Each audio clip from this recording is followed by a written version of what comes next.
Nama saya Pak Karimun, penarik becak di Kota Lama.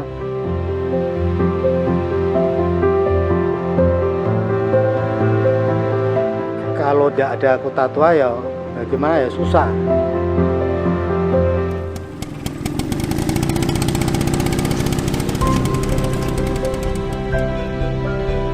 Nama saya Bapak Rafiq, saya pemandu wisata yang ada di Kota Lama. Saya memakai Vespa ini untuk berkeliling Kota Lama.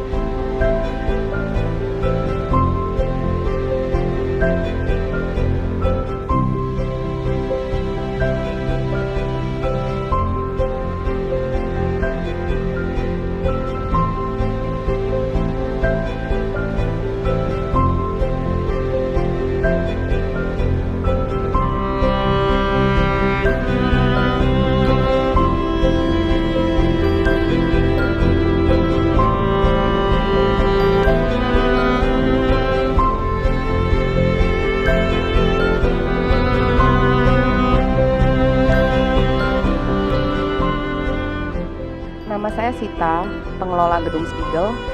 Kota Lama adalah inspirasi saya. Satu tempat untuk berkarya bersama teman-teman yang tumbuh di dalamnya.